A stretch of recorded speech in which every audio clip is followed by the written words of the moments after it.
Hello friends, पाठीमागच्या लेक्चरमध्ये आपण एक्सरसाइज 3.3 संपवला होता, प्लस सगळी trigonometric equations, solution of triangle आणि इन्व्हर्स ट्रिग्नोमेट्रिक फंक्शन यांची आपण काय केली होती, रिव्हिजन केली होती.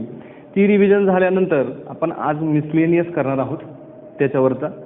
आय होप की तुमचे सगळ्यांचे फॉर्म्युले पाठ आहेत, सगळे त्यांचे डेरिवेशन्स तुम्हाला येतात असं आपण समजूया आणि सर्वांनी लक्ष देऊन पाठीमागचे व्हिडिओ बघितले असतील असं समजूया. इथून पुढचेही व्हिडिओ तुम्हाला लक्ष देऊन पाहावे लागतील. काही मागच्या लेक्चर्समध्ये तांत्रिक प्रॉब्लेम्स झालेत, पण आता व्यवस्थित झालं आहे असं मला वाटतं. काही असेल तर कमेंट्समध्ये कळवा, त्याच्यात सुधारणा करण्यात येईल.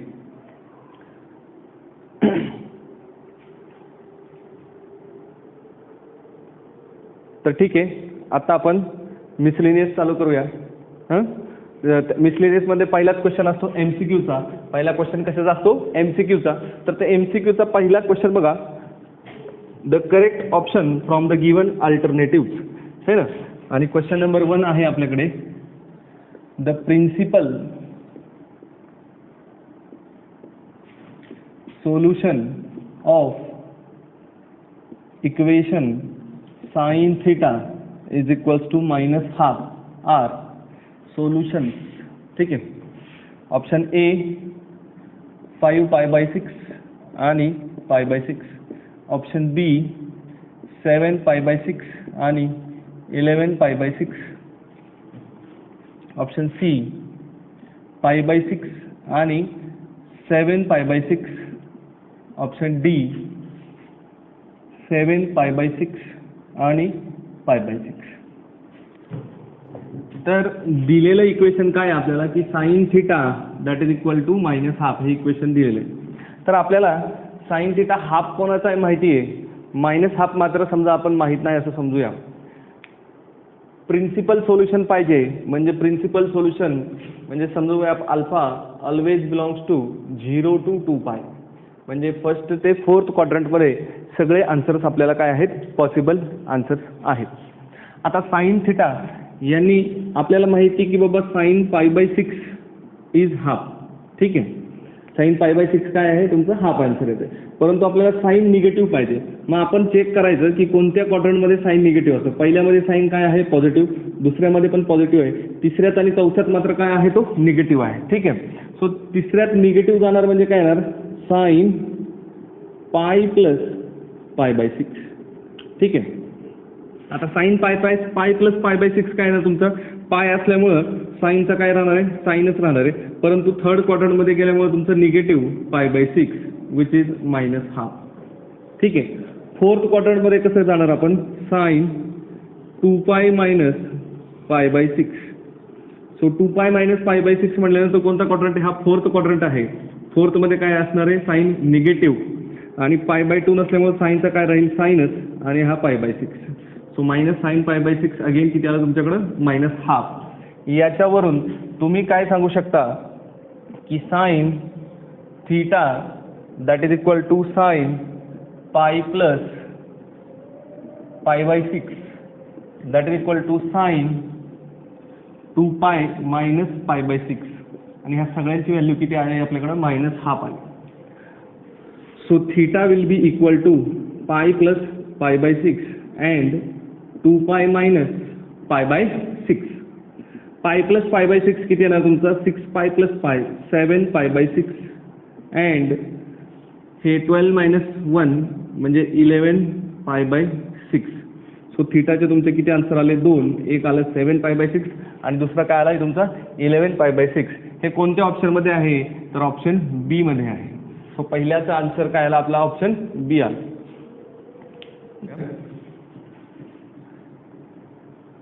Principal solution of equation, principal solution of equation कोणतं इक्वेशन आहे, cot theta that is equal to √3.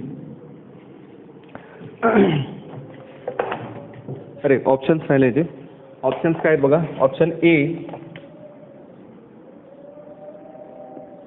π/6 7 π/6. Pi by 6, 5 pi by 6. Option C pi by 6 आणि 8 पाय by 6.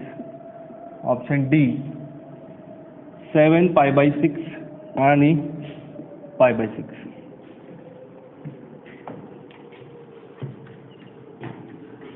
Given question is cot theta that is equal to √3. cot theta म्हणजे प्रिन्सिपल सोल्युशन काढता येईल, पण tan theta जास्त युजफुल आहे. So tan theta is equal to 1/√3.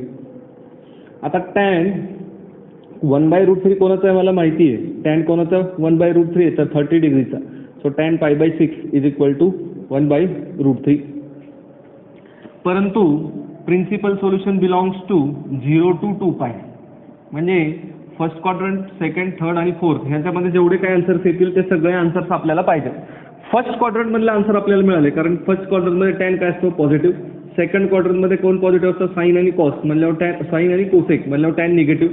थर्डमध्ये tan आणि कॉट पॉझिटिव्ह असते आणि फोर्थमध्ये कॉस आणि सेक पॉझिटिव्ह असते म्हणल्यावर tan काय असणार आहे आपलं निगेटिव्ह. म्हणजे आपलं जे आन्सर आहे बघा, आता टॅनची व्हॅल्यू काय आली इथं पॉझिटिव्ह दिलेली आहे त्यांनी, बरोबर की नाही. म्हणजे आपल्या पॉझिटिव्ह वाल्या क्वाड्रंटमध्येच आपला आन्सर असणार. एक तर फर्स्ट क्वाड्रंटमध्ये आन्सर असणार आणि एक तर थर्ड क्वाड्रंटमध्ये आन्सर असणार. फर्स्ट क्वाड्रंटमधला आन्सर आपल्याला मिळाला आहे π/6. थर्डमधला आन्सर कसं मिळणार आपल्याला, तर आपल्याला कसं जायचं थर्डमध्ये पाई प्लस करायचं. बघा मी तुम्हाला सांगितलं होतं सेकंडमध्ये जाताना पाई मायनस, थर्डमध्ये जाताना पाई प्लस थिटा, फोर्थमध्ये जाताना 2π मायनस थिटा. सो थर्डमध्ये कसं जाणार मी tan pi plus theta. So pi plus π/6. So tan pi plus π/6. Pi असल्यामुळे टॅनचं काय राहणार, टॅनच राहणार आहे ना, बाय 2 नसल्यामुळे. हां, आणि थर्ड क्वार्टरमध्ये टॅन काय असतो पॉझिटिव्ह. सो पॉझिटिव्ह tan π/6 आणि tan π/6 किती असतो तुमचा 1/√3. सो इक्वेशन 1 आणि हे इक्वेशन सोडवलेलं इक्वेशन नंबर 2 ह्या दोघांवरून मी काय सांगू शकतो की tan π/6 is equal to tan pi plus π/6 आणि त्याची व्हॅल्यू किती येते आपल्याकडे 1/√3. आणि 1/√3 म्हणून देताना त्यांनी कोणाला दिलंय tan θ दिलाय. So this is also equal to कोण tan θ. सो मी थिटा काय सांगू शकतो आता, एक तर सांगणार मी π/6 आणि दुसरा काय सांगणार पाई प्लस π/6. पाई प्लस π/6 मग therefore theta is equal to π/6 आणि दुसरं काय ना पाई प्लस π/6 बघा 6π प्लस 1π किती येणार तुमचा 7π/6. So this is your theta. हे दोन आन्सर आले थिटाचे π/6 आणि 7π/6. हे आन्सर कुठे आहे π/6 आणि 7π/6 तर ऑप्शन ए. ठीक आहे.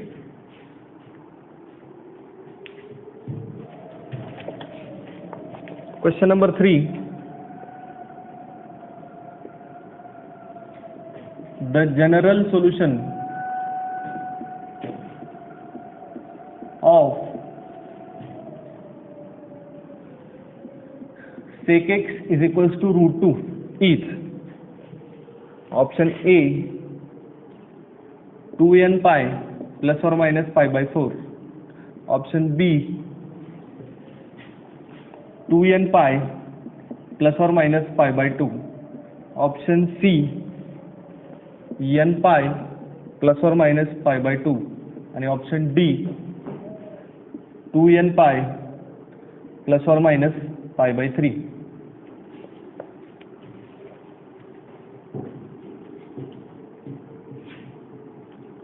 बघा आता दिलेलं गणित काय आहे की sec x is equal to √2.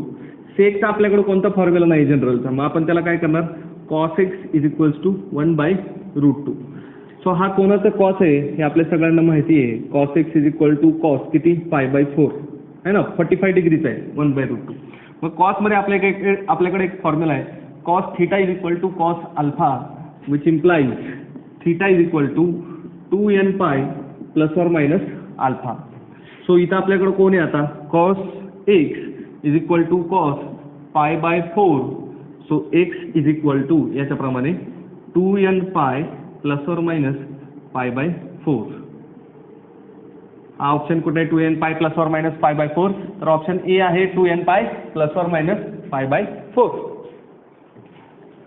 Fourth question आहे cos pθ is equal to cos qθ where p is not equal to q then option A theta is equal to 2n pi upon p plus minus q. Option B theta is equal to 2n pi. Option C theta is equal to 2n pi plus minus p. आणि option D n theta is equal to n pi plus और minus q. So आता देताना त्यांनी काय दिले, cos p theta is equal to cos q theta. बघा, cos p theta is equal to cos q theta. So माझ्याकडे असा एक फॉर्म्युला आहे बघा, cos theta is equal to cos alpha which implies theta is equal to 2n pi plus और minus alpha. ठीक आहे. So आता हे तसंच दिसतंय बघा, cos theta is equal to cos alpha. So theta is equal to, theta म्हणजे कोण इकडे आपल्याकडे p theta, that is equal to 2n pi plus और मायनस अल्फा. अल्फा म्हणून कोण काम करते आपल्याला तुमच्याकडे आता क्यू थीटा. ठीक आहे. तर 2n पायला मी इकडे घेतो. So minus 2n pi that is equals to minus p theta plus और मायनस क्यू थीटा. यांच्यातनं काय कॉमन काढूया आपण, मायनस थीटा कॉमन काढूया. So minus 2n pi that is equal to minus theta. Minus theta common काढल्यावर आतमध्ये राहिला P, हे प्लस और मायनस उलट होईल, मायनस और प्लस क्यू. हा गुणिले प्लस और मायनस हे सॉरी बरं ठीक आहे, असू द्या. काय आता हा मायनस मायनस कॅन्सल झाला, दोन्ही मिळून काय झालं तुमच्याकडे प्लस. थीटाला इकडेच ठेवा, ह्याला इकडे घ्या. So theta is equal to किती झालं तुमच्याकडं, 2n pi upon p minus plus q. आता एकदा प्लसने आन्सर मिळणार आहे, एकदा मायनसने मिळणार आहे. So this is 2n pi upon P plus और मायनस क्यू. ही कोणाची व्हॅल्यू आली आपल्याकडे, थीटाची व्हॅल्यू आली. ही जर थीटाची व्हॅल्यू आली तर हा ऑप्शन कुठे आहे आपल्याकडे, तर हा ऑप्शन आहे ऑप्शन ए. सो ह्याचं आन्सर काय आलं तुमचं, ऑप्शन ए याचा आन्सर आलेला आहे. Question number 5. If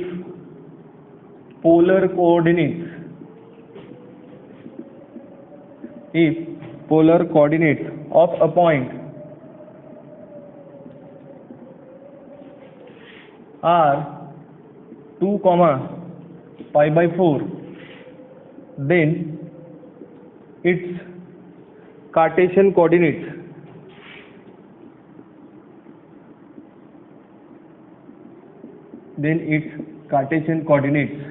are option A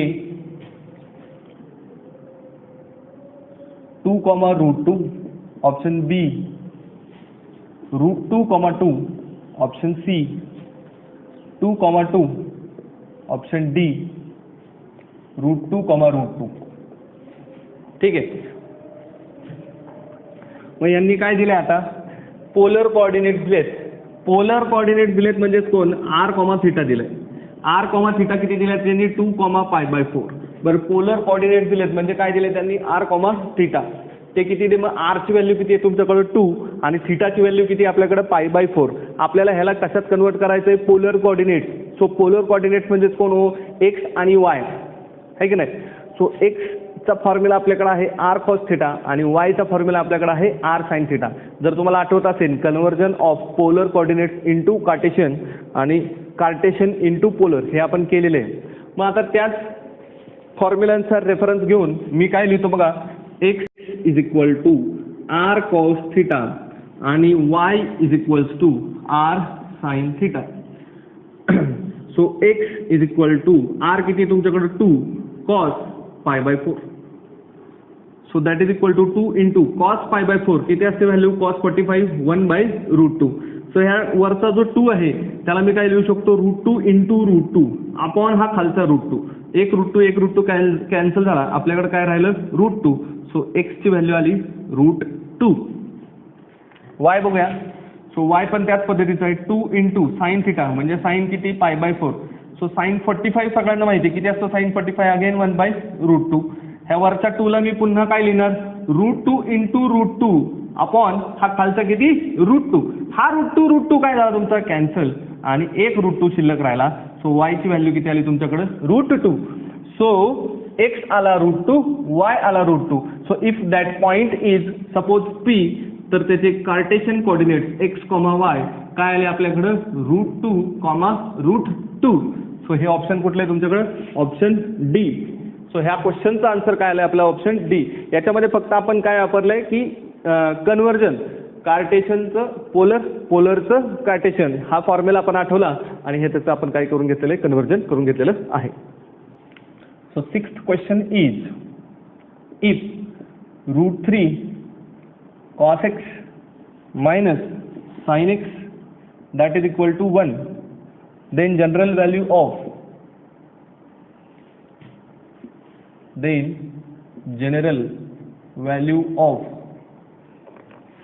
x, then general value of x is, option A आहे 2n pi प्लस और minus pi by 3, option B आहे 2n pi प्लस और minus pi by 6, option C आहे 2n pi plus और minus pi by 3 minus pi by 6 आणि option D आहे n pi plus minus 1 raised to n into pi by 3. So given question is √3 cos x minus sin x that is equal to 1. आता ह्या टाईपची गणितं कशी करायची मी तुम्हाला सांगितलं. हे कुठल्या टाईपचं गणित आहे? a cos theta plus b sin theta is equals to c. कुठल्या टाईपचं गणित आहे हे?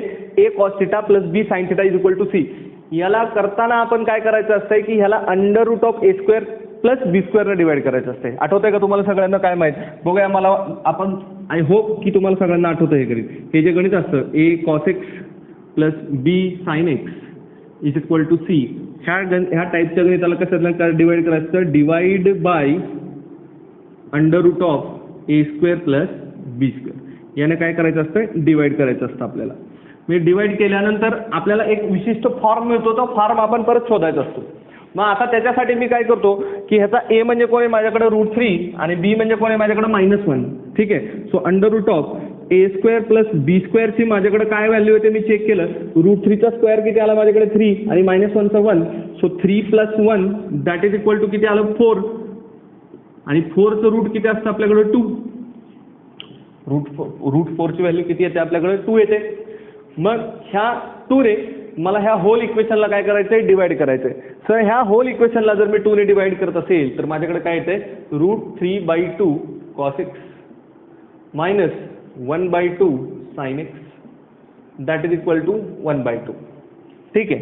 आता या √3/2 आणि 1/2 कडे नीट पाहिलं तर हा साइन 60 डिग्री आहे आणि हा कॉस 60 डिग्री आहे.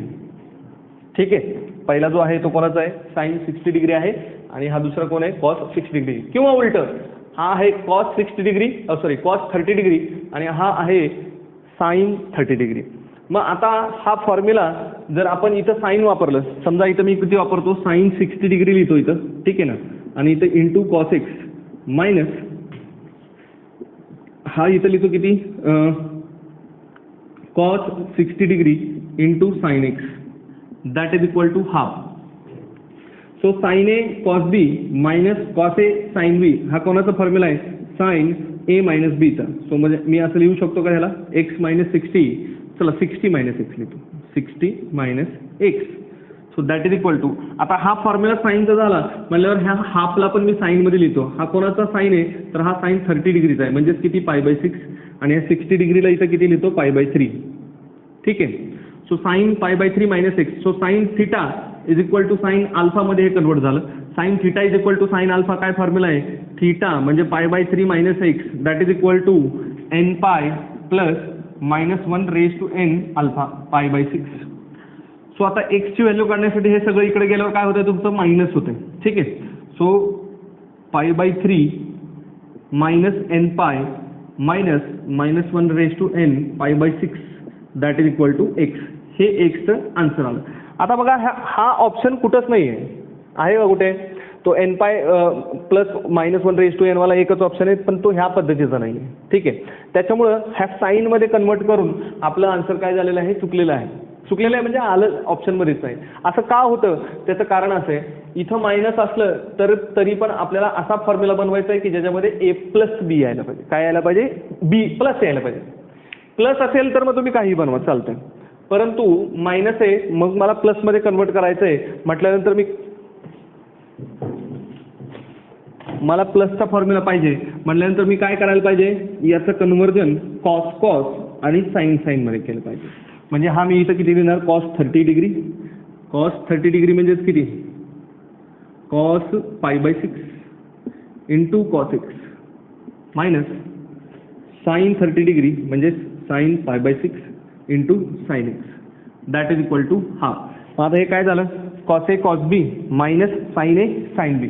मग हा cos a cos b minus sine a sine b कोणाचा फॉर्म्युला असतो, कॉस ए प्लस बीचा म्हणजे π/6 प्लस एक्सचा. मग ह्याला पण पलीकडच्याला मी कॉसमध्ये लिहिणार. कॉस हाफ कोणाचा असतो तर हाफ 60 डिग्रीचा असतो म्हणजे π/3चा. सो आता हे फॉर्म्युल्यामध्ये आलं बघा आपलं, cos theta is equal to cos alpha. Cos theta is equal to cos alpha काय फॉर्म्युला आहे, थिटा म्हणजेच π/6 plus x that is equal to 2n pi plus or minus alpha π/3. So x is equal to 2n pi plus or minus π/3 minus π/6. 2n pi plus minus π/3 minus π/6. बघा option कुठला आहे आपल्याकडे आता, C. जास्तीत जास्त केसेसला कॉसच्या फॉर्म्युलानं answer मिळतं. But काही MCQs मध्ये तुम्हाला फसवण्यासाठी किंवा तुम्हाला ओव्हरटेक करण्यासाठी हा क्वेश्चन साईनमध्ये पण आपण केल्यावर आन्सर येते. पण मॅक्सिमम हे आन्सर कशामध्ये येतं आहे, कॉसमध्ये केलं कन्व्हर्जन केल्यावर ह्याचा आन्सर पटकन सापडते. म्हणजे ते आन्सर आपल्या ऑप्शनमध्ये पटकन असते. मग ह्याला कॉसमध्ये पण करता येतं आपल्याला साईनमध्ये पण करता, म्हणजे कॉस π/6 प्लस एक्समध्ये पण करता आलं. आणि हेच मागाशी मी कशामध्ये केलं होतं, साईन π/3 मायनस एक्समध्ये केलं होतं. म्हणजे काही वेळेस हे ऑप्शन साईनमध्ये पण असू शकतं, काही वेळेस ऑप्शन कॉसमध्ये पण असेल, परंतु मॅक्सिमम पर्सेंटेज हे कशाचे आहेत, कॉसचे आहेत. मग मी गणित बघितल्या पहिलं कन्व्हर्जन मी कशात करणार, कॉसमध्ये करणार, आन्सर काढणार, त्याचं मॅक्सिमम टाईम ऑप्शन असणार. पण ज्यावेळेस नसेल त्यावेळेस मग मी लगेच साईनमध्ये कन्वर्ट करून काढणार. ह्या दोन्हीपैकी एकात तरी 100% एकाचं ऑप्शन असतंच. पण मॅक्सिमम कशाचं असतं, पहिल्यांदा कॉसच करायचा, नंतर आपण साईन करायचा. कॉसचा ऑप्शन सापडला नाही तर. नेक्स्ट क्वेश्चन आहे आपल्याकडे, in triangle ABC if C² plus A² minus B² that is equals to AC then angle B is equals to question mark. याचा ऑप्शन ए आहे π/4, ऑप्शन बी आहे π/3, ऑप्शन सी आहे π/2 आणि ऑप्शन डी आहे π/6. काय दिले त्यांनी बघा, देताना दिलंय C² plus A² minus B² is equals to AC. मी ह्या LHSला आणि RHSला 2AC डिवाइड केलं दोन्ही बाजूला. तर याच्याकडे आता नीट बघा, हा कोणाचा फॉर्म्युला आहे, C² plus A² minus B² upon 2AC. तर हा माझ्याकडे फॉर्म्युला आहे कॉस बीचा फॉर्म्युला, बरोबर आहे की नाही, कोसाइन रूल.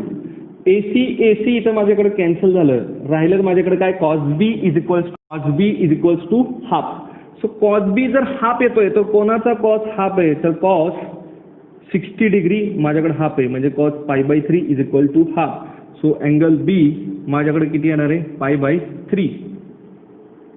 सो π/3 ऑप्शन आहे माझ्याकडे, option B.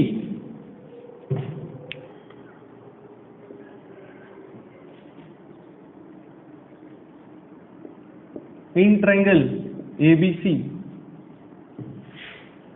AC cos B minus BC cos A that is equal to question mark. Option A² minus B², option B B² minus C², option C² minus A² आणि option D आहे A² minus B² minus C².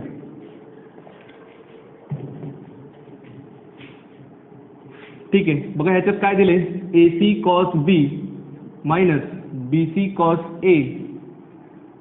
Therefore आता ह्या AC ला मी जागेवर लिहितो, cos B चा माझ्याकडे formula आहे, सगळ्यांना माहिती cos B चा फॉर्म्युला काय आहे, C² plus A² minus B² upon 2AC minus BC ला मी पुन्हा तसंच लिहिलं, कॉस एचा माझ्याकडे फॉर्म्युला काय आहे, b square plus c square minus a square upon two b C.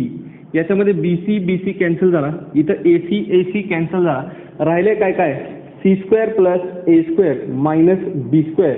आता हे एलसीएम ह्या दोघांचा 2च आहे, डिनोमिनेटर सेम आहे एक्झॅक्टलीला. मायनसमुळे ह्यांची सगळ्यांची साईन्स काय होणार, चेंज होणार. हा b square minus c square plus a square झाला. मग आता मायनस सी स्क्वेअर आणि प्लस सी स्क्वेअर तुमचा काय झाला इथं कॅन्सल झालेला आहे. त्याच्यानंतर a square plus a square किती, a square 2 a square minus B square minus 2 b square upon 2. 2 common काढून कॅन्सल झाला, राहिले काय माझ्याकडं a square minus B square. So option कोणता आहे, a square minus B square. So this is option A square minus B square. So हेही गणित एकदम सिम्पल होतं. It depend upon just cosine rule. म्हणजे मी इथं फक्त कॉस बीचा आणि कॉस एचा फक्त फॉर्म्युला टाकला आणि हे गणित माझं काय झालं एकदम सुटलं. म्हणजे ह्या टॉपिकसाठी फॉर्म्युले हे अत्यंत महत्त्वाचे आहेत. हे फॉर्म्युले आल्याशिवाय हा टॉपिक येणार नाही. मग त्यामुळे तुमचे हे फॉर्म्युले तुम्ही स्वतंत्र लिहून काढा. आपण रिव्हिजन जी केली आहे त्याची शीट बनवा एक व्यवस्थित आणि ते फॉर्म्युले तुम्ही तुमच्या वहीमध्ये सेपरेट ठेवा एका सेपरेट पानावर. Question number 11. क्वेश्चन नंबर 10 मध्ये थोडं प्रिंटिंग मिस्टेक आहे, त्यामुळे मी क्वेश्चन नंबर 11च घेतोय. Cos inverse of cos 7π/6. हो, ऑप्शन्स आहेत. Option a that is equal to question mark. Option A 7π/6, option B 5π/6, option C π/6 आणि option D 3π/2. या क्वेश्चन कडे नीट बघितलं तर आपल्याला आधी काय पाहिजे, cos inverse of cos theta is theta. But कधी, जेव्हा तुमचा जो थिटा आहे तो 0 to 2π च्या दरम्यानचा असला पाहिजे. 0 to π च्या दरम्यानचा असला. हा π/6 × 7, π/6 म्हणजे किती डिग्री, 30 डिग्री. 7 × 21 म्हणजे 210 डिग्री. हा 210 डिग्री. 210 डिग्री हा पायच्या पुढे गेला म्हणल्यावर ते तुमचा आन्सर येणार नाही. बघा रिव्हिजन मध्ये मी हा फॉर्म्युला तुम्हाला सांगितलं होतं, कोणता आठवतंय का, cos inverse x is x if x belongs to -1 to 1. हे कॉस इनवर्स साठी. आणि cos inverse of cos x that is equal to x if x belongs to 0 to π.